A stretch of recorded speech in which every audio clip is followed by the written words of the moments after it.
أعوذ بالله من الشيطان الرجيم بسم الله الرحمن الرحيم ومن يقنت منكن لله ورسوله وتعمل صالحا نؤتها أجرها مرتين وأعتدنا لها رزقا كريما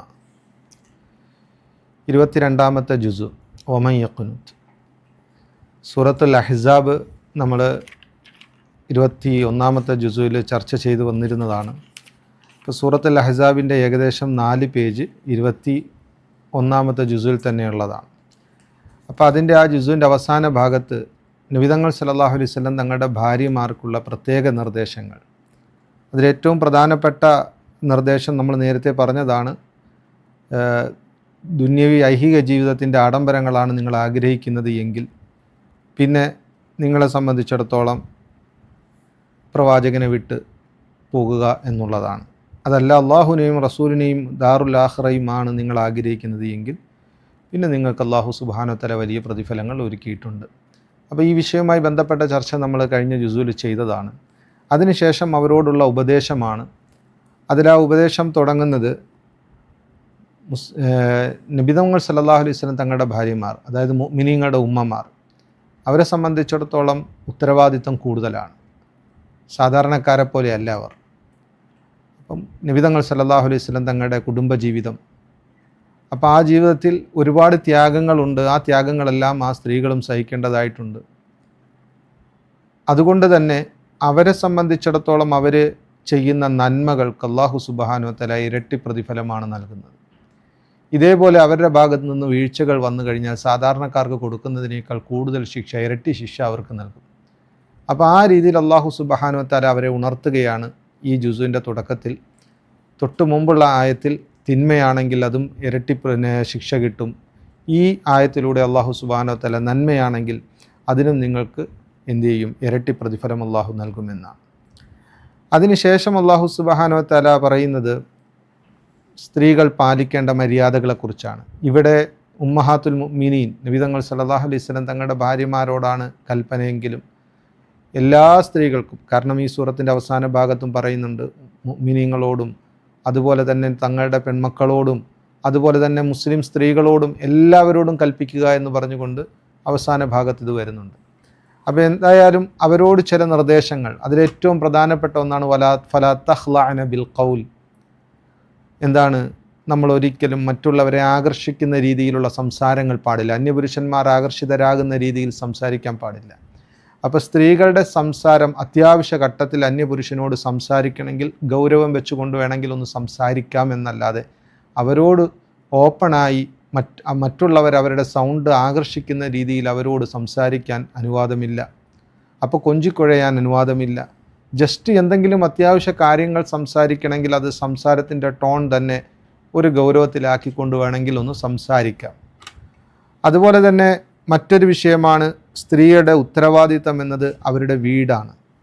അവരുടെ വീട് എന്നത് ഏറ്റവും പ്രധാനപ്പെട്ട ഒരു ഘടകമാണ്. വീട്ടിൻ്റെ സംസ്കാരവും വീട്ടിൻ്റെ കാര്യങ്ങളെല്ലാം എന്തു ചെയ്യേണ്ടത്? നിർവഹിക്കേണ്ടത് സ്ത്രീകളാണ്.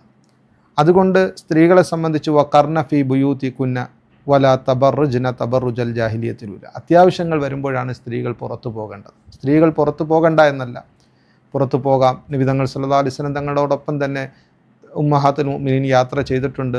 അതുമായി ബന്ധപ്പെട്ട സംഭവങ്ങൾ നമ്മളിവിടെ ചർച്ച ചെയ്തതാണ്. അപ്പം കൂടുതലും എപ്പോഴും ഇങ്ങനെ പുറത്തുപോയി, എപ്പോഴും ഇങ്ങനെ ജാഹിലിയ കാലഘട്ടത്തിൽ സ്ത്രീകൾ അണിഞ്ഞൊരുങ്ങി പുറത്തിങ്ങനെ ഇറങ്ങി നടക്കുന്ന ഒരു സ്വഭാവമുണ്ട്. ആ രീതിയിൽ ഒരിക്കലും സ്ത്രീകൾ എന്ത് ചെയ്യാൻ പാടില്ല? അണിഞ്ഞൊരുങ്ങി ഇങ്ങനെ നടക്കാൻ പാടില്ല. ഇതിൽ തന്നെ ഉലമാക്കൾ പറയുന്നുണ്ട് ജാഹിലിയത്തുൽ ഊല, ആദ്യത്തെ ജാഹിലിയ എന്ന് പറഞ്ഞാൽ ഇത് ഇനിയും മടങ്ങി വരാം. ആ കാലഘട്ടത്തിലുള്ളതിനേക്കാൾ അപകടം പിടിച്ച രീതിയിലാണ് ഇന്നത്തെ കാലത്ത് നമ്മളുള്ളത്. അപ്പോൾ അതുകൊണ്ട് ഈ കാര്യം ഏറ്റവും ഗൗരവത്തോടു കൂടെ എടുക്കേണ്ട വിഷയമാണ്. ഇങ്ങനെ അണിഞ്ഞൊരുങ്ങിയ സ്ത്രീകൾ ഇങ്ങനെ പുറത്ത് ജാഹിലിയ കാലഘട്ടത്തിലുള്ളതുപോലെ ഇങ്ങനെ പുറത്ത് നടക്കാൻ പാടില്ല എന്നത്. അതുപോലെ തന്നെ അവരോടുള്ള പ്രധാനപ്പെട്ട നിർദ്ദേശമാണ് നമസ്കാരം നിലനിർത്തുക, സക്കാത്ത് കൊടുക്കുക, അള്ളാഹുവിനെയും അള്ളാഹുവിൻ്റെ റസൂലിനെയും വഴിപ്പെടുക. അതുപോലെ തന്നെ പരിശുദ്ധ ഖുർആൻ്റെ പാരായണം, അതിൽ ചിന്തിക്കുക, ഹദീസുകൾ പാരായണം ചെയ്യുക, പരിശുദ്ധ ദീൻ പഠിക്കുക. ഇതെല്ലാം അവരോട് അല്ലാഹു സുബ്ഹാനഹു വ തആല തുടർന്നുള്ള ആയത്തുകളിലായിട്ട് എന്ത് ചെയ്യുന്നു? നിർദ്ദേശിക്കുന്നുണ്ട്. ശേഷം അല്ലാഹു സുബ്ഹാനഹു വ തആല മുഅ്മിൻ സ്ത്രീകൾക്കും മുഅ്മിൻ പുരുഷന്മാർക്കും ഒക്കെയുള്ള കുറച്ച് ഗുണങ്ങളെ പറഞ്ഞുകൊണ്ട് അവർക്ക് കിട്ടുന്ന അള്ളാഹുവിൽ നിന്ന് കിട്ടുന്ന മഗ്ഫിറത്തും വലിയ പ്രതിഫലവും, അതാണ് ഇന്നൽ മുസ്ലിമീന വൽ മുസ്ലിമാത്തി വൽ മുഅ്മിനീന എന്ന് തുടങ്ങുന്ന ആയത്തിൽ മുസ്ലിം സ്ത്രീ പുരുഷൻ, മുഅ്മിൻ സ്ത്രീ പുരുഷൻ, അതുപോലെ തന്നെ അള്ളാഹുവിനെ ഇബാദത്ത് ചെയ്യുന്നവർ, ഇബാദത്തിൽ കഴിഞ്ഞുകൂടുന്നവർ, അതുപോലെ തന്നെ സത്യസന്ധരായ, അതുപോലെ തന്നെ ക്ഷമാശീലരായ, നമസ്കാരത്തിൽ ഭയഭക്തിയുള്ളവർ, അതുപോലെ തന്നെ സദക്ക കൊടുക്കുന്നവർ. ഇവിടെയും പറയുന്നുണ്ട് സദക്ക കൊടുക്കുന്ന വിഷയം. സ്ത്രീകളെ സംബന്ധിച്ചിടത്തോളം നേരത്തെയും പറഞ്ഞു സക്കാത്ത് വ ആതൈന സക്കാത്ത, 33-ാമത്തെ ആയത്തിൽ പറയുന്നു അഖിംന സലാത്ത വ ആതൈന സക്കാത്ത്. പൊതുവേ സ്ത്രീകൾ ഈ വിഷയത്തിൽ പുറകോട്ടാണ്, സക്കാത്ത് കൊടുക്കുന്ന വിഷയം. അപ്പോൾ സമ്പത്തുണ്ടെങ്കിൽ പുരുഷൻ കൊടുത്തോളും എന്ന് നമ്മൾ ഒരിക്കലും ചിന്തിക്കാൻ പാടില്ല. മറിച്ച് കൃത്യമായി നമ്മുടെ സമ്പത്തുകൾ അത് അളന്ന് മനസ്സിലാക്കി കൃത്യമായി കണക്കാക്കി അതിൻ്റെ സക്കാത്ത് ഓരോരുത്തരും അവരവരാണ് കൊടുക്കേണ്ടത്. സ്ത്രീകളുടെ സക്കാത്ത് സ്ത്രീകൾ തന്നെ കൊടുക്കണം. അപ്പോൾ ആ സക്കാത്ത് കൊടുക്കുന്ന വിഷയം സ്ത്രീകളുടെ എടുത്തു പറയാനുള്ള കാരണവും അത് തന്നെയാണ്. അതുപോലെ തന്നെ നോമ്പ് അനുഷ്ഠിക്കുന്നവർ, അതുപോലെ തന്നെ അവരുടെ ഗുഹ്യഭാഗം സൂക്ഷിക്കുന്ന സ്ത്രീ പുരുഷന്മാർ, അള്ളാഹുവിനെ കൂടുതലായി സ്മരിക്കുന്ന സ്ത്രീ പുരുഷന്മാർ, ഇവർക്കെല്ലാവർക്കും അള്ളാഹു സുബ്ഹാനഹു വ തആല വലിയ പ്രതിഫലവും അതുപോലെ തന്നെ പാപമോചനവും എല്ലാം അള്ളാഹു ഒരുക്കി വെച്ചിരിക്കുന്നു. അതിനുശേഷം ഒരു വിഷയമായിരുന്നു നബി തങ്ങൾ സല്ലല്ലാഹു അലൈഹി വസല്ലം തങ്ങളുടെ കാലഘട്ടത്തിൽ തങ്ങൾ സല്ലല്ലാഹു അലൈഹി വസല്ലം തങ്ങളുടെ അഭിപ്രായം, പ്രത്യേകിച്ച് സ്ത്രീകളുടെ വിവാഹവുമായി ബന്ധപ്പെട്ട എന്തെങ്കിലും അഭിപ്രായം നബി തങ്ങൾ പറയുമ്പോൾ തങ്ങൾ ഓരോ വ്യക്തികളുടെ അത്യാവശ്യം അവരുമായി യോജിച്ചു പോകാൻ പറ്റിയ ആളാണ് എങ്കിൽ അവരുമായിട്ട് വിവാഹം നടത്താൻ പറയുമ്പോൾ ചില സ്ത്രീകളുടെ ഭാഗത്തുനിന്ന് അദ്ദേഹം അവർ നമ്മുടെ അത്രയും കുടുംബ മഹിമയില്ല, അല്ലെങ്കിൽ നമ്മുടെ അത്ര സമ്പത്തില്ല എന്ന് പറഞ്ഞ് ചെറിയ മുടന്ത ന്യായങ്ങൾ പറഞ്ഞുകൊണ്ട് വിവാഹത്തിൽ താല്പര്യം കാണിക്കാതിരുന്നൊരു സാഹചര്യമുണ്ടായി. ആ സമയത്തിറങ്ങിയ ആയത്താണ് അള്ളാഹുവിൻ്റെ റസൂല് അത് എന്തെങ്കിലും ഒരു തീരുമാനം അള്ളാഹുവിൻ്റെ റസൂലും ഒരു തീരുമാനം പറയുകയാണ് എങ്കിൽ പിന്നെ അതിനകത്ത് നമ്മൾക്ക് കൂടുതൽ എന്ത് ചെയ്യേണ്ടതില്ല, കൂടുതൽ നമ്മുടെ സ്വാതന്ത്ര്യം അനുസരിച്ച് നമ്മുടെ ഇഷ്ടം അനുസരിച്ച് പ്രവർത്തിക്കാൻ പാടില്ല. മറിച്ച് അത് അങ്ങനെ തന്നെ അനുസരിക്കുകയാണ് നമുക്ക് ഏറ്റവും നല്ലത്. അത് ദുനിയാവിലും നമുക്കതാണ് ഏറ്റവും നല്ലത്, ആഖിറത്തിലും നമുക്ക് ഏറ്റവും നല്ലത് അത് തന്നെയാണ് എന്നുള്ളതാണ്. ശേഷം നബി തങ്ങൾ സല്ലല്ലാഹു അലൈഹി വസല്ലം തങ്ങളുമായി ബന്ധപ്പെട്ട ചില പ്രത്യേകതകളാണ്. വിശിഷ്യ നബി തങ്ങൾ സല്ലല്ലാഹു അലൈഹി വസല്ലം തങ്ങളുടെ വിവാഹവുമായി ബന്ധപ്പെട്ട് എല്ലാവർക്കുമുള്ള നിയമമല്ല പ്രവാചകൻ സല്ലല്ലാഹു അലൈഹി വസല്ലം തങ്ങൾക്കുള്ള നിയമം. സാധാരണ മുഅ്മിനീങ്ങൾക്ക് ചിലപ്പോൾ ഹറാമാകുന്ന കാര്യങ്ങൾ പ്രവാചകന്മാർക്ക് സല്ലല്ലാഹു അലൈഹി വസല്ലം ചിലപ്പോൾ അത് ഹലാലായിരിക്കാം. മുഅ്മിനീങ്ങൾക്ക് ഹലാലായ ചില കാര്യങ്ങൾ ചിലപ്പോൾ അത് പ്രവാചകന് ഹറാമായിരിക്കാം. അങ്ങനെ പ്രവാചകൻ സല്ലല്ലാഹു അലൈഹി വസല്ലം തങ്ങൾക്ക് നിയമത്തിൽ ചെറിയ വ്യത്യാസങ്ങളുണ്ട്. ഉദാഹരണമായിട്ട് നമുക്കറിയാം സക്കാത്ത് നബി തങ്ങൾ സല്ലല്ലാഹു അലൈഹി വസല്ലം തങ്ങൾക്ക് ഹലാലാണ്, അല്ല മുഅ്മിനീങ്ങൾക്കത് ഹലാലാണ്. പക്ഷേ പ്രവാചകൻ സല്ലല്ലാഹു അലൈഹി വസല്ലം തങ്ങൾക്കത് നിഷിദ്ധമാണ്, തങ്ങളുടെ കുടുംബക്കാർക്കും അത് നിഷിദ്ധമാണ്. എന്നതുപോലെ ഒരുപാട് നിയമങ്ങൾ അങ്ങനെയുണ്ട്. അതിൽപ്പെട്ട ഒന്നാണ് സാധാരണ മുസ്ലിമീങ്ങൾക്ക് നമ്മൾ അഹ്ലെ കിതാബിന് വിവാഹം കഴിക്കാം, അതിൻ്റെ നിബന്ധനകളെല്ലാം പാലിച്ചുകൊണ്ടാണെങ്കിൽ. പക്ഷേ നബി തങ്ങൾ സല്ലല്ലാഹു അലൈഹി വസല്ലം തങ്ങൾക്ക് അതിനുള്ള അനുവാദമില്ല. ഇതേപോലെ തന്നെ സാധാരണ മുസ്ലിമീങ്ങൾക്ക് 4 പേരെ മാത്രമേ വിവാഹം കഴിക്കാൻ പാടുള്ളൂ. പക്ഷേ നബി തങ്ങൾ സല്ലല്ലാഹു അലൈഹി വസല്ലം തങ്ങൾക്ക് അങ്ങനെയല്ല, 4 കൂടുതൽ വിവാഹം കഴിക്കാം. ഇതുപോലെ തന്നെ ഹിജ്റ ചെയ്തവരെയും ഹിജ്റ ചെയ്യാത്തവരെയും തമ്മിലുള്ള വ്യത്യാസം. ഇതുപോലെ തന്നെ മഹറില്ലാതെ വിവാഹം കഴിക്കുന്നതുമായി ബന്ധപ്പെട്ട അഭിപ്രായം.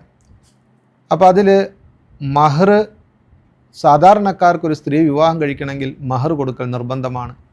പക്ഷേ നബി തങ്ങൾ സല്ലല്ലാഹു അലൈഹി വസല്ലം തങ്ങളെ സംബന്ധിച്ച് ഒരു സ്ത്രീ അവർ തൃപ്തിപ്പെട്ട് നബി തങ്ങൾ സല്ലല്ലാഹു അലൈഹി വസല്ലം അവരെ സ്വന്തത്തെ തന്നെ നബി തങ്ങൾ സല്ലല്ലാഹു അലൈഹി വസല്ലം തങ്ങൾക്ക് വിവാഹം കഴിച്ചു കൊടുക്കാൻ തയ്യാറാണ് എങ്കിൽ മഹർ ഇല്ലാതെ നബി തങ്ങൾക്ക് അവരെ വിവാഹം കഴിക്കാൻ പറ്റും. അപ്പം ഈ രീതിയിൽ നബി തങ്ങളും മുഅ്മിനീങ്ങളും തമ്മിലുള്ള ശരീഅത്തിൻ്റെ നിയമങ്ങളിൽ വന്ന ചില വ്യത്യാസങ്ങൾ ഈ സൂറത്തിലൂടെ ഈ ആയത്തുകളിലൂടെ നമുക്ക് കാണാൻ കഴിയും. അതിനുശേഷം ചില സാമൂഹിക മര്യാദകൾ, സമൂഹവുമായി ബന്ധപ്പെട്ട് നമ്മൾ ജീവിക്കുമ്പോൾ പാലിക്കേണ്ട ചില മര്യാദകൾ, ആ മര്യാദകളെക്കുറിച്ചാണ് പറയുന്നത്. അതിലേറ്റവും പ്രധാനപ്പെട്ട നബി തങ്ങൾ സല്ലല്ലാഹു അലൈഹി വസല്ലം തങ്ങളുടെ ഒരു വിഷയവുമായി ബന്ധപ്പെട്ട് ഇറങ്ങിയ ആയത്തായതുകൊണ്ട് നബി തങ്ങളുടെ തന്നെ വെച്ചുകൊണ്ടാണ് ഈ ആയത്തുള്ളത്. പക്ഷേ ഇത് അതുമായി മാത്രം ഒതുങ്ങുന്നതല്ല, എല്ലാവരും പാലിക്കേണ്ട മര്യാദയാണ്. അനുവാദമില്ലാതെ മറ്റൊരാളുടെ വീട്ടിൽ കയറാൻ പാടില്ല. അതുപോലെ തന്നെ ആരെങ്കിലും നമ്മളെ ഭക്ഷണത്തിന് വിളിച്ചു കഴിഞ്ഞാൽ അവിടെ ആ സമയത്ത് കൃത്യസമയത്ത് നമ്മൾ പങ്കെടുക്കുക, അത് കഴിഞ്ഞ് എത്രയും പെട്ടെന്ന് തന്നെ അവിടെ നിന്ന് മാറുക. നമ്മളവിടെ നിന്ന് വർത്തമാനം പറയുക. ആരെങ്കിലും നമ്മൾക്കൊരു ദഅവത്ത് നൽകി അവരെ വീട്ടിൽ പോയിരുന്ന് ഭക്ഷണം കഴിച്ചതിന് ശേഷം വീട്ടുകാരെ ബുദ്ധിമുട്ടിക്കുന്ന രീതിയിൽ ഒരുപാട് നേരം വർത്തമാനം പറഞ്ഞുകൊണ്ടേയിരിക്കുക. ബഹുമാനപ്പെട്ട സൈനബ് റളിയല്ലാഹു തആല അൻഹയുടെ വലീമയുമായി ബന്ധപ്പെട്ട് ഉണ്ടായ ഒരു സംഭവമായിരുന്നു. അപ്പം വലീമ കഴിച്ചിട്ട് സഹാബാക്കൾ കുറച്ച് പേര് ഒരുപാട് സമയം നബി തങ്ങളുടെ അടുക്കലിരുന്നു. അപ്പം നബി തങ്ങൾ സല്ലല്ലാഹു അലൈഹി വസല്ലം തങ്ങൾ അത് പറയാനും ബുദ്ധിമുട്ട്. അപ്പോൾ അതുകൊണ്ട് ആ ആയത്തിൽ അവരോട് ഈ വിഷയം നബി അല്ലാഹു സുബ്ഹാനഹു വ തആല ഉണർത്തുകയാണ്. നിങ്ങൾ ഫൈദാ തഅയിംതും ഫന്തശിറു വലാ മുസ്തഅനീസീന ലിഹദീസിൻ, അവിടെ നിന്നിട്ട് നിങ്ങൾ നേരം പോക്ക് സംസാരങ്ങളൊന്നും പാടില്ല. ഇന്ന ദാലികും കാന യുദിൻ നബിയ വയസ്തഹീ മിൻകും, ഇതൊരു പക്ഷേ നബിതങ്ങളെ ഇത് ബുദ്ധിമുട്ടിക്കും. പക്ഷേ നബിതങ്ങൾ ചിലപ്പോൾ അത് എന്ത് ചെയ്യൂല, പറയാൻ സാധ്യതയില്ല. കാരണം നബിതങ്ങൾ അത് എങ്ങനെ പറയാനാ എന്നുദ്ദേശിച്ച് നബിതങ്ങൾ ചിലപ്പോൾ നിങ്ങളുടെ അത് പറയില്ല. പക്ഷേ വല്ലാഹു ലാ യസ്തഹീ മിനൽ ഹഖ്, ഹക്ക് പറയാൻ അള്ളാഹു ഒരിക്കലും ലജ്ജിക്കില്ല.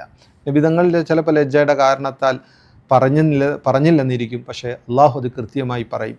അതുകൊണ്ട് കൃത്യമായി നിങ്ങൾ ആ കാര്യങ്ങൾ ശ്രദ്ധിക്കണം എന്നുള്ളതാണ്. മറ്റുള്ള വീടുകളിൽ പോകുമ്പോൾ പാലിക്കേണ്ട മര്യാദകൾ കൃത്യമായി പാലിക്കുക. ശേഷം നബി തങ്ങൾ സല്ലല്ലാഹു അലൈഹി വസല്ലം തങ്ങളുടെ മേൽ നമ്മൾ സലാത്ത് ചെല്ലുക. കാരണം അള്ളാഹുവും അവൻ്റെ മലായിക്കത്തുകളും എല്ലാം സലാത്ത് ചെല്ലുന്നുണ്ട് നബി തങ്ങളുടെ മേൽ. അതുകൊണ്ട് മുഅ്മിനീങ്ങളെ നിങ്ങൾ നബി തങ്ങളുടെ മേൽ എന്ത് ചെയ്യുക, സലാത്ത് ചെല്ലുക. വീണ്ടും പർദയുമായി ബന്ധപ്പെട്ട ആയത്താണ്. പർദ ധരിക്കുന്ന പർദ എന്ന് വെച്ചാൽ അന്യപുരുഷന്മാരുടെ മുന്നിൽ സ്ത്രീകൾ ഒരിക്കലും എന്ത് ചെയ്യരുത്, അവരുടെ ഭംഗി പ്രത്യക്ഷപ്പെടുത്താൻ പാടില്ല. അപ്പോൾ അത് പാടില്ല. അവർ എന്ത് ചെയ്യണം, അവരുടെ മൂട് വസ്ത്രം എന്ത് ചെയ്യണം, അവരുടെ ഷാള് അവരുടെ തലയുടെ മുകളിൽ നിന്ന് താഴ്ത്തിയിടാൻ പരിശുദ്ധ ഖുർആൻ പറയുകയാണ്. ഇതിലെ 59-ാമത്തെ ആയത്തിൽ യാ അയ്യുഹൻ നബിയ്യു ഖുൽ ലിഅസ്വാജിക വബനാതിക വനിസാഇൽ മുഅ്മിനീന യുദ്നീന അലൈഹിന്ന മിൻ ജലാബീബിഹിന്ന.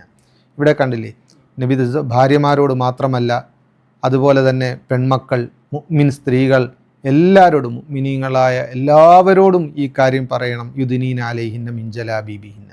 ജിൽബാബ് എന്ന് പറഞ്ഞാൽ ശരീരം മുഴുവനും പുതയ്ക്കാനുള്ള വലിയ തുണിക്കാണ്, വലിയ ഷാളിനാണ് പറയുന്നത്. അപ്പോൾ അത് താഴ്ത്തിയിടുക. എന്തിനാണ്? കാരണം മുനാഫിക്കീങ്ങൾ പൊതുവേ ഈ മദീനയിൽ ഒരുപാട് പ്രശ്നങ്ങൾ ഉണ്ടാക്കുന്നതാണ്. അപ്പോൾ അതിനകത്ത് അവർ സ്ത്രീകളെ ശല്യം ചെയ്യുന്ന ഒരു പരിപാടിയുണ്ട്.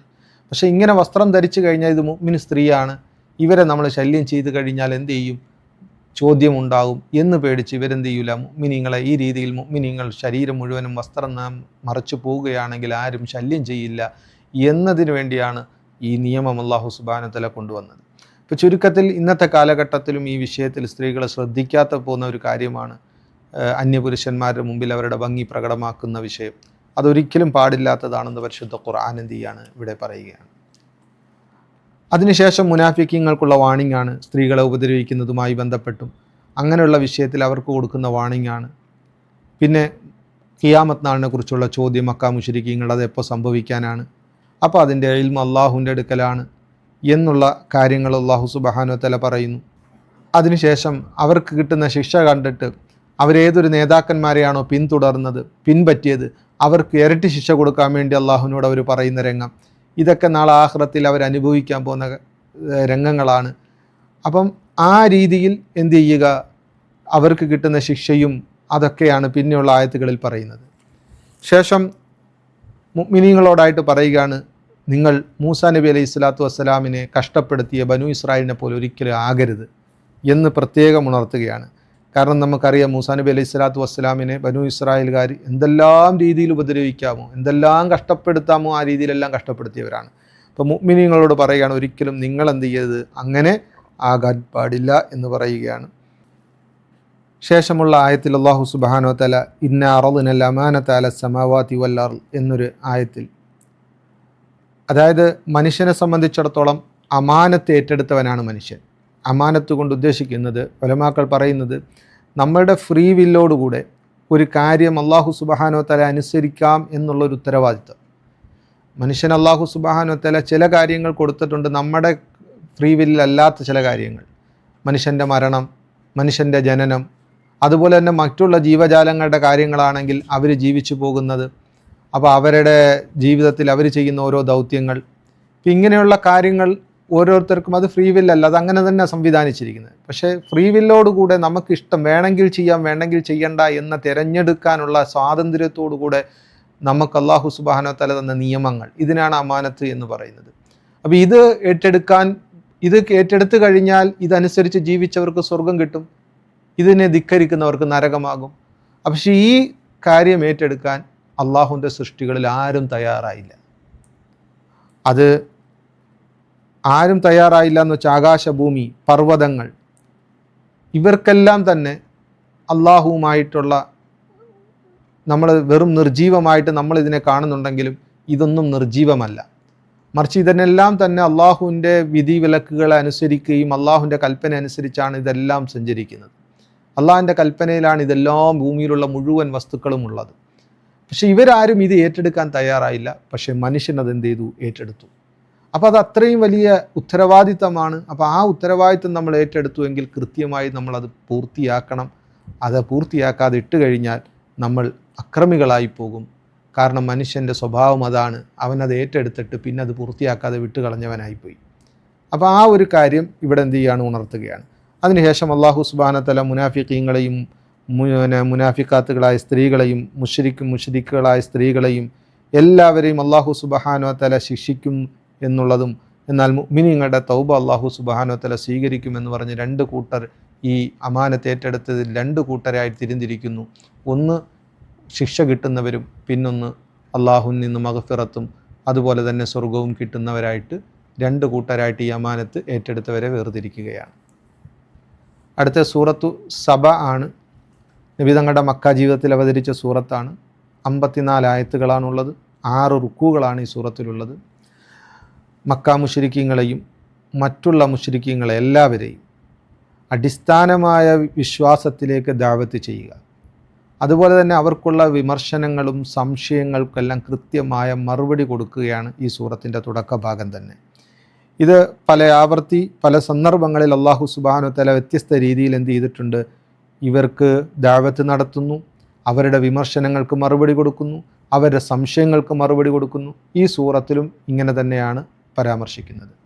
അതിനുശേഷം ഈ സൂറത്തിലൊരു പ്രത്യേകത, ഈ സൂറത്തിൽ പ്രവാചകന്മാരായ ദാവൂദ് നബി, സുലൈമാൻ നബി അലൈഹി സ്വലാം, പിന്നെ അതുപോലെ തന്നെ സബ ഗോത്രത്തിൽപ്പെട്ട കുറച്ച് പേര്. അപ്പോൾ ഇവരെ അള്ളാഹു സുബ്ഹാനഹു വ തആല ഒരുപാട് അനുഗ്രഹങ്ങൾ കൊടുത്തവരാണ്. ദുനിയാവിൽ ഒരുപാട് എല്ലാ രീതിയിലുള്ള അനുഗ്രഹങ്ങളും അള്ളാഹു സുബ്ഹാനഹു വ തആല കൊടുത്തവരാണ്. അതിൽ ദാവൂദ് നബി അലൈഹി സ്വലാത്തു വസ്സലാമിന് നമ്മൾ നേരത്തെ വന്നതാണ്, പടച്ചട്ട ഉണ്ടാക്കുന്നു. അതുമായി ബന്ധപ്പെട്ട കാര്യം പടച്ചട്ട ഉണ്ടാക്കാൻ പറയുന്നു അള്ളാഹു. അപ്പോൾ അതിനുവേണ്ടി അദ്ദേഹത്തിന് ഇരുമ്പിനെ നിഷ്പ്രയാസം കൈകാര്യം ചെയ്യാൻ അള്ളാഹു സുബ്ഹാനഹു വ തആല കഴിവ് കൊടുത്തു. സുലൈമാൻ നബി അലൈഹി സ്വലാത്തു വസ്സലാമിന് അതിനേക്കാൾ, ദാവൂദ് നബി അലൈഹി സ്വലാത്തു വസ്സലാമിനേക്കാൾ കൂടുതൽ അധികാരം കൊടുത്തു. അദ്ദേഹത്തിന് കാറ്റിൽ സഞ്ചരിക്കാനുള്ള കഴിവ്. ഉലമാക്കൾ പറയുന്നത് അദ്ദേഹത്തിൻ്റെ സിംഹാസനത്തിലൂടെ പറന്നു പോകാനുള്ള കഴിവുണ്ട്. അപ്പോൾ 1 മാസത്തെ വഴിദൂരമൊക്കെ രാവിലെ യാത്ര ചെയ്താൽ തീരും. വൈകുന്നേരത്തെ യാത്രയിലും 1 മാസത്തെ വഴിദൂരം അദ്ദേഹത്തിന് യാത്ര ചെയ്ത് തീർക്കാൻ പറ്റും. അപ്പോൾ ആ രീതിയിലുള്ള അനുഗ്രഹങ്ങൾ അള്ളാഹു സുബ്ഹാനഹു വ തആല ബഹുമാനപ്പെട്ട സുലൈമാൻ നബി അലൈഹി സ്വലാത്തു വസ്സലാമിന് കൊടുക്കുന്നു. ഇതെല്ലാം കൊടുത്തതിന് ശേഷവും അവർ അള്ളാഹുവിൻ്റെ നന്ദിയുള്ള ദാസന്മാരായി തന്നെ കഴിഞ്ഞുകൂടി.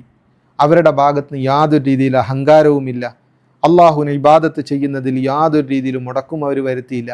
ഈ രീതിയിൽ അവർ അള്ളാഹുവിനെ അനുസരിക്കുന്നവരായി തന്നെ കഴിഞ്ഞുകൂടുന്നു. അതുപോലെ തന്നെ സുലൈമാൻ നബി അലൈഹി സ്വലാത്തു വസ്സലാമിന് കൊടുത്ത മറ്റൊരു അനുഗ്രഹം, അത് ജിന്നുകളുടെ നിയന്ത്രണമായിരുന്നു. ഈ ജിന്നുകളെ പൂർണ്ണമായും സുലൈമാൻ നബി അലൈഹി സ്വലാത്തു വസ്സലാമിൻ്റെ നിയന്ത്രണത്തിൽ സുലൈമാൻ നബി അലൈഹി സ്വലാം കൊണ്ടുവന്നു. അപ്പോൾ അതിൽ തന്നെ ഈ അനുസരണഘട്ട ജിന്നുകളുമുണ്ട്. പക്ഷേ ആ ജിന്നുകളെ കൊണ്ട് പോലും ബഹുമാനപ്പെട്ട സുലൈമാൻ നബി അലൈഹി സ്വലാത്തു വസ്സലാം പണിയെടുപ്പിച്ചിരുന്നു. അപ്പോൾ വലിയ വലിയ മാളികകളും അതുപോലെ തന്നെ രൂപങ്ങളും കോലങ്ങളും, അതായത് സാധാരണ മുഫസ്സിരീങ്ങൾ പറയുന്നത് ജീവനുള്ള വസ്തുക്കളുടെ അല്ല, ജീവനില്ലാത്ത വസ്തുക്കളുടെ രൂപങ്ങളായിരുന്നു എന്ന്.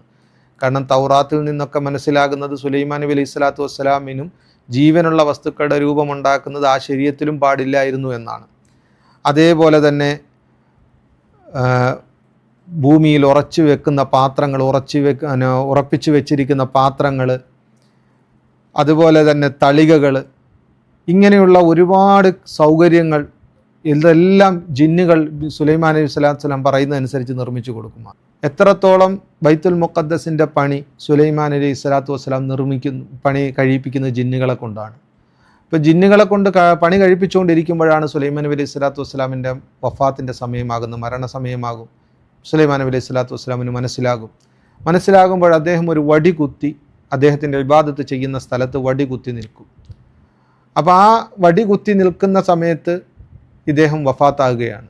അപ്പോൾ വഫാത്തായതിന് ശേഷവും ബഹുമാനപ്പെട്ട സുലൈമാൻ നബി അലൈഹി സ്വലാത്തു വസ്സലാം താഴെ വീഴില്ല. ഈ വടിയിൽ ഉറച്ച് നിൽക്കുന്നതിൻ്റെ പേരിൽ താഴെ വീഴാതെ നിൽക്കുകയാണ്.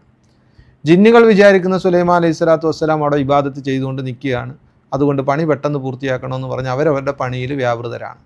അങ്ങനെ പണിയെല്ലാം ചെയ്തു പൂർത്തിയായതിന് ശേഷമാണ് ഈ വടി ചെതല് തിന്നുന്ന ഒരു സാഹചര്യം ഉണ്ടായി. ഇപ്പം ചെതല് തിന്ന് ഈ വടി ചെതല് തിന്നു പോയപ്പോഴത്തേക്ക് വടി താഴെ വീണു. അപ്പോഴാണ് സുലൈമാൻ നബി അലൈഹി സ്വലാത്തു വസ്സലാമും താഴേക്ക് വീഴുന്നത്. അപ്പോഴാണ് അവർക്ക് മനസ്സിലായത് സുലൈമാൻ അലൈഹി സ്വലാം വഫാത്തായിട്ട് കുറച്ച് നാളുകളായി എന്ന്. അപ്പം ജിന്നുകൾക്ക് അദൃശ്യമായ കാര്യം അറിയാമെന്ന് പറയുന്നതിന് എന്തടിസ്ഥാനമാണുള്ളത്? ഈ ചെതലുകൾ അറിഞ്ഞ കാര്യം പോലും ആരറിഞ്ഞിട്ടില്ല? ഈ ജിന്നുകൾ അറിഞ്ഞിട്ടില്ല. ചുരുക്കത്തിൽ ഇങ്ങനെയുള്ള ഒരുപാട് സൗകര്യങ്ങൾ ബഹുമാനപ്പെട്ട സുലൈമാൻ നബി അലൈഹി സ്വലാത്തു വസ്സലാമിന് അള്ളാഹു ചെയ്തു കൊടുത്തു. പക്ഷെ അവരെല്ലാവരും അള്ളാഹുവിൻ്റെ നന്ദിയുള്ള ദാസന്മാരായി തന്നെയാണ് ഈ ഭൂമുഖത്ത് നിന്ന് പോയത്. എന്നാൽ മറ്റൊരു കൗമിനെ കുറിച്ച് പരിചയപ്പെടുത്തുകയാണ്. ഇതാണ് സബഅ് ഗോത്രത്തിൽപ്പെട്ട ആൾക്കാർ. ഇത് യമനിൻ്റെ കുറച്ചു ഭാഗത്തുള്ള ആൾക്കാരാണ്. ഇവർക്ക് നല്ലതുപോലെ ഇവരുടെ കാർഷിക വിളകളും അതുപോലെ തന്നെ ഒരുപാട് പഴങ്ങളും ഒക്കെയുള്ള നല്ല രീതിയിൽ ഇവരുടെ ജീവിതം മുന്നോട്ട് പോകുമായിരുന്നു. അള്ളാഹുവിൻ്റെ ഒരുപാട് അനുഗ്രഹങ്ങൾ ഇവർക്ക് കിട്ടിയിരുന്നു. അപ്പം ഈ ഗോത്രത്തിലുള്ളവർക്ക് ഇവരുടെ വഴികളുടെ രണ്ട് ഭാഗത്തും തോട്ടങ്ങളാണ്, 2 തോട്ടങ്ങൾ. ഇവർ വഴി നടക്കുന്നതിൻ്റെ ഇടതുവശത്തും വലതുവശത്തും തോട്ടങ്ങളാണ്. അതിൽ യഥേഷ്ടം ഫലങ്ങളും അതുപോലുള്ള എന്തെല്ലാം ഉണ്ടോ അവരുടെ കാർഷിക ഉൽപ്പന്നങ്ങളെല്ലാം അവർക്കതിൽ യഥേഷ്ടം കിട്ടുന്നുണ്ടായിരുന്നു. ഈ രീതിയിൽ അള്ളാഹു സുബ്ഹാനഹു വ തആല അനുഗ്രഹിച്ചൊരു സമുദായം. അതുപോലെ തന്നെ അവർക്ക് യഥേഷ്ടം യാത്ര ചെയ്യുന്നതിന്, ഇപ്പോൾ ഉദാഹരണമായിട്ട് അവർ അള്ളാഹു ബർക്കത്ത് ചെയ്ത സ്ഥലം, അതായത് ഷാം, ഫലസ്തീൻ, അവിടേക്ക് അവരിടയ്ക്ക് യാത്ര ചെയ്യാറുണ്ട്. ഈ യാത്ര ചെയ്യുമ്പോൾ യാത്രാമധ്യകളിലെല്ലാം തന്നെ മറ്റ് ഇടയ്ക്കിടയ്ക്ക് ജനങ്ങൾ പാർക്കുന്ന ഗ്രാമങ്ങൾ ഇടയ്ക്കിടയ്ക്ക് അള്ളാഹുവിൻ്റെ ഒരു വലിയ നിഅമത്തായിട്ട് അവർക്കത് കിട്ടിയിട്ടുണ്ട്. അപ്പോൾ അതുകൊണ്ട് ഈ ഗ്രാമങ്ങളിൽ ഉള്ളത് കൊണ്ട് ഇവരെ സംബന്ധിച്ചിടത്തോളം യാത്രയിൽ പേടിക്കേണ്ട കാര്യമില്ല. കാരണം പോകുന്നതിൻ്റെ ഇടയ്ക്കിടയ്ക്ക് അവർക്ക് എന്ത് ചെയ്യാം? ഇറങ്ങി വിശ്രമിക്കാം, അതുപോലെ തന്നെ ഭക്ഷണങ്ങൾ കഴിക്കാം, അതുപോലെ തന്നെ നാട്ടുകാരുടെ നിന്ന് ഭക്ഷണം വാങ്ങാനും. അപ്പോൾ ആ യാത്രയുടെ ബുദ്ധിമുട്ടുകൾ ഒരിക്കലുമില്ല. അതുപോലെ തന്നെ അടുത്തടുത്ത് ഗ്രാമങ്ങൾ ഉള്ളത് കൊണ്ട് ഈ കൊള്ളക്കാർ വന്ന് ഇവരുടെ സമ്പത്ത് തട്ടുമെന്ന ഭയവും ഇവർക്ക് ഇല്ലായിരുന്നു. പക്ഷെ ഇവരൊന്നും ഈ അനുഗ്രഹങ്ങളെയൊന്നും യഥാർത്ഥത്തിൽ നന്ദിയുള്ളവരാകാതെ മറിച്ച് ഇവർ ചെയ്തത് ധിക്കരിക്കുന്ന ഒരു രൂപത്തിലേക്ക്. ഇവർ പറയുന്നുണ്ട്, റബ്ബന ബാഇദു ബൈന അസ്ഫാരിന, ഞങ്ങളുടെ യാത്രയ്ക്കൊരു ദൂരം കുറവ്, അടുത്തടുത്ത് ഗ്രാമങ്ങളൊക്കെ വരുന്നു, ഇടയ്ക്കൊക്കെ ഇറങ്ങേണ്ടി വരുന്നു, ഇത് ഒരു അസ്വസ്ഥതയാണ്, ഞങ്ങൾക്ക് യാത്ര ഒന്നും ആസ്വദിക്കാൻ കഴിയുന്നില്ല, അതുകൊണ്ട് ദൂരം കൂടുതൽ കിട്ടിക്കഴിഞ്ഞാൽ ഒരുപാട് ഈ ഇടയ്ക്കുള്ള ഗ്രാമങ്ങളൊന്നും ഇല്ലാതെ നമ്മളിങ്ങനെ ദീർഘദൂര യാത്ര ചെയ്താൽ കൊള്ളാം എന്നൊക്കെ രീതിയിൽ അള്ളാഹു സുബ്ഹാനഹു വ തആല ദുആ ചെയ്യുന്നൊരവസ്ഥ. ചെയ്ത നിയമത്ത് വേണ്ടാന്ന് പറയുന്നത്. അതേപോലെ തന്നെ അള്ളാഹു സുബ്ഹാനഹു വ തആല അവരെ കുറിച്ച് പറയാണ്, വലമു അൻഫുസഹും, അവരവരുടെ നഫ്സിനോട് അക്രമം കാണിച്ചു, അവരല്ലാഹുവിനെ അനുസരിക്കാതെയായി. അങ്ങനെ ആയപ്പോൾ അള്ളാഹു സുബ്ഹാനഹു വ തആല അവൻ്റെ ശിക്ഷ അവർക്ക് ഇറക്കി. എന്തായിരുന്നു അവൻ്റെ ശിക്ഷ? സെയ്ലൽ ആരിം. ഇവർക്ക് ഒരു ഡാം ഉണ്ടായിരുന്നു. ഈ ഡാമിൽ നിന്നാണ് ഈ വെള്ളം ഇവർക്ക് കിട്ടിയിരുന്നത്. അപ്പോൾ അതുകൊണ്ടാണ് 12 മാസവും ഇവരുടെ കൃഷിയും മറ്റുമെല്ലാം യഥേഷ്ടം ഇവർക്ക് ചെയ്യാൻ പറ്റുമായിരുന്നു ആ ഡാമിൻ്റെ വെള്ളം കൊണ്ട്. അപ്പം ഈ ഡാമിനെ അള്ളാഹു സുബ്ഹാനഹു വ തആല പൊട്ടിച്ചു കളഞ്ഞു. ഈ ഡാം ഒലിച്ചു. ഈ ഡാമിലെ വെള്ളം മൊത്തവും വന്ന് ഈ നാടേ എടുത്തു പോയി. പിന്നെ അവിടെ കുറച്ച് വാഗമരവും കാറ്റാടി മരവും പിന്നെ കയ്പുള്ള പഴങ്ങളും ഒന്നും അല്ലാതെ ആ നാട്ടിൽ പിന്നെ ഒന്നുമില്ലാതെയായി. ആ നാട്ടിൽ തന്നെ വലിയ നാഗരികതയൊക്കെ ഉള്ള വലിയ സംസ്കാര സമ്പന്നമായ ഒരു നാട് ഒന്നുമില്ലാതായിപ്പോയി. ജനവാസത്തിന് പോലും യോഗ്യമല്ലാത്ത രീതിയിൽ അള്ളാഹു സുബ്ഹാനഹു വ തആല ആ ഡാം പൊട്ടിയതിൻ്റെ പേരിൽ ആ നാട് മൊത്തം നശിക്കുകയാണ് ഉണ്ടായത്.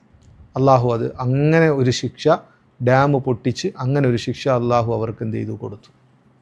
അതിനുശേഷം മക്ക മുശ്രിക്കീങ്ങളുടെ ചില വിശ്വാസങ്ങൾ നമ്മൾ നേരത്തെ സൂചിപ്പിച്ചതാണ്. മക്ക മുശ്രിക്കീങ്ങൾ വ്യത്യസ്ത വിശ്വാസക്കാരായിരുന്നു. എല്ലാവരും ഒരൊറ്റ പ്ലാറ്റ്ഫോം, ഒരേ വിശ്വാസക്കാരല്ല. അപ്പോൾ അതിൽ തന്നെ ഒരു കൂട്ടം അവരുണ്ടാക്കിയ വിഗ്രഹങ്ങൾ അതാണ് ദൈവമെന്ന് വിചാരിച്ച് അതിനെ ആരാധിക്കുന്ന ഒരു കൂട്ടമുണ്ട്. അപ്പം 22-ാമത്തെ ആയത്തിൽ അവർക്കുള്ള ഖണ്ഡനം കാണാൻ കഴിയും. പിന്നെ ചില മുശ്രിക്കീങ്ങളുടെ വിശ്വാസം എന്ന് വെച്ചാൽ അള്ളാഹു ചില കാര്യങ്ങൾ അത് അവരെ കൊണ്ടാണ് ചെയ്യിപ്പിക്കുന്നത്. അപ്പോൾ അതേ ആയത്തിൽ തന്നെ അവർക്കും ഖണ്ഡനമുണ്ട്. അള്ളാഹ്ക്ക് അങ്ങനെ ഒരു സഹായി ഇല്ല, അള്ളാഹു എല്ലാ കാര്യങ്ങളും അവനാണ് ചെയ്യുന്നത്. അപ്പോൾ ചില കാര്യങ്ങൾ ചെയ്യാൻ വേണ്ടി അള്ളാഹു സുബ്ഹാനഹു വ തആല ഈ ദൈവങ്ങളെ ഏൽപ്പിച്ചിട്ടുണ്ട് എന്ന വിശ്വാസമുള്ളവർ ചില മക്ക മുശ്രിക്കീങ്ങളുണ്ട്. ഇനി ചില വിശ്വാസക്കാരനുസരിച്ച്, ചിലരുടെ അനുസരിച്ച് അള്ളാഹ്ക്ക് പങ്കുകാരോ സഹായികളോ ആരും തന്നെ ഇല്ല. എന്നാൽ ചില വിശ്വാസം അനുസരിച്ച് ഈ വിഗ്രഹങ്ങളെ അള്ളാഹുവിൻ്റെ പങ്കുകാരായിട്ടോ അള്ളാഹുവിൻ്റെ സഹായികളായിട്ടോ ഒന്നും വിശ്വസിക്കുന്നില്ല അവർ. അങ്ങനെയുള്ള മക്ക മുശ്രിക്കീങ്ങളുണ്ട്. അവരെന്താ വിശ്വസിച്ചത്? ഈ വിഗ്രഹങ്ങൾ ഞങ്ങൾക്ക് വേണ്ടി അള്ളാഹുവിൻ്റെ അടുക്കൽ ശുപാർശ ചെയ്യും. ഇത് മാത്രമാണ് അവരുടെ വിശ്വാസം. അപ്പോൾ അതിനെയും പരിശുദ്ധ ആയത്തിലൂടെ അള്ളാഹു സുബ്ഹാനഹു വ തആല ഖണ്ഡിക്കുകയാണ്. ഇതിന് 23-ാമത്തെ ആയത്തിലൂടെ ഇതിനെയും എന്ത് ചെയ്യാണ്? ഖണ്ഡിക്കുകയാണ്. എത്രത്തോളം അള്ളാഹു സുബ്ഹാനഹു വ തആല പറയുകയാണ്, അള്ളാഹുവിൻ്റെ ഏറ്റവും കൂടുതൽ സാമീപ്യം കിട്ടിയ മലക്കുകൾ, അള്ളാഹു മുഖറബീങ്ങളായ മലക്കുകൾക്ക് പോലും അവൻ്റെ അനുവാദമില്ലാതെ ആർക്കും ശുപാർശ ചെയ്യാൻ കഴിയില്ല. മലക്കുകൾക്ക് പോലും മറ്റുള്ളവർക്ക് വേണ്ടി അല്ലെങ്കിൽ മനുഷ്യർക്ക് വേണ്ടി ശുപാർശ ചെയ്യാൻ കഴിയില്ല, അള്ളാഹു അനുവദിച്ചാലല്ലാതെ എന്ന് അള്ളാഹു സുബ്ഹാനഹു വ തആല കൃത്യമായി ഇവരുടെ ഇങ്ങനെയുള്ള വിശ്വാസത്തെ ഖണ്ഡിക്കുകയാണ് ചെയ്തിരിക്കുന്നത്.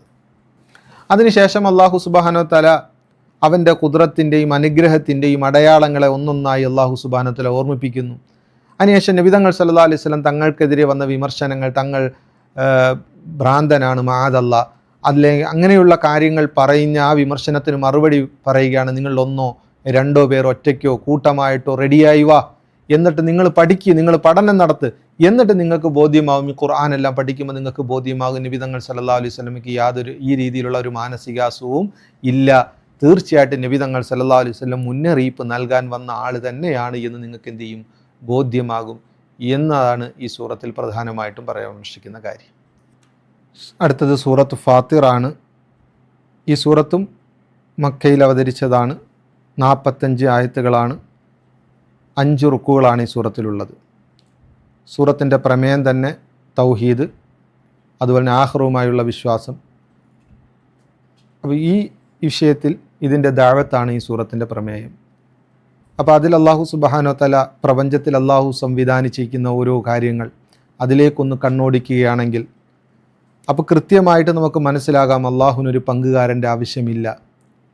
അതുപോലെ തന്നെ ഈ പറഞ്ഞ സംവിധാനങ്ങൾ മുഴുവനും അള്ളാഹു സൃഷ്ടിച്ചിരിക്കുന്നത് വെറുതെയാണ് എന്ന് നമ്മൾക്ക് വിചാരിക്കാൻ പറ്റില്ല. ഇതിൻ്റെ പിറകിലൊരു ലക്ഷ്യമുണ്ട്. അതെന്താണ് ആ ലക്ഷ്യം? അള്ളാഹുവിൻ്റെ വിധിവിലക്കുകളെ അനുസരിക്കുക, മനുഷ്യൻ അനുസരിക്കുക, അള്ളാഹുവിൻ്റെ താല്പര്യങ്ങൾ ഇവിടെ നടപ്പിൽ വരിക. അപ്പോൾ അങ്ങനെ ആ താല്പര്യം അനുസരിച്ച് ആര് ഈ ഭൂമുഖത്ത് ജീവിച്ചു പോകുന്നുവോ അവൻ ആഖിറത്തിൽ അള്ളാഹു സുബ്ഹാനഹു വ തആല അതിൻ്റെ അനുഗ്രഹങ്ങളും പ്രതിഫലങ്ങളും എല്ലാം ഒരുക്കി വെച്ചിരിക്കുന്നു.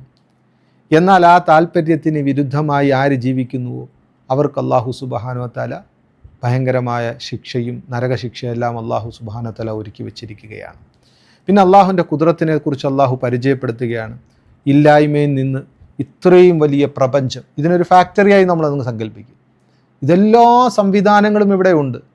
എന്നിട്ട് ഇതെല്ലാം സ്വമേധയാ ഉണ്ടായി. സ്വമേധയാ നമ്മളൊരു ഫാക്ടറി പോയി കഴിഞ്ഞാൽ അവിടുത്തെ സംഭവങ്ങളും മിഷനറീസുകളും അവിടുത്തെ ഓരോ സംവിധാനങ്ങളെല്ലാം കണ്ടിട്ട് നമ്മൾ പറയില്ലല്ലോ ഒരു സുപ്രഭാതത്തിൽ ഇതെല്ലാം തനിയെ ഉണ്ടായതാണെന്ന്. ഇതിൻ്റെ പിറകിൽ ഒരാളുണ്ട് എന്ന് എല്ലാവർക്കും അറിയാം. എന്നതുപോലെ ഈ പ്രപഞ്ചം എന്ന് പറയുന്ന ഇത്രയും വലിയ സംവിധാനങ്ങൾ അള്ളാഹു സംവിധാനിച്ചിരിക്കുന്നു.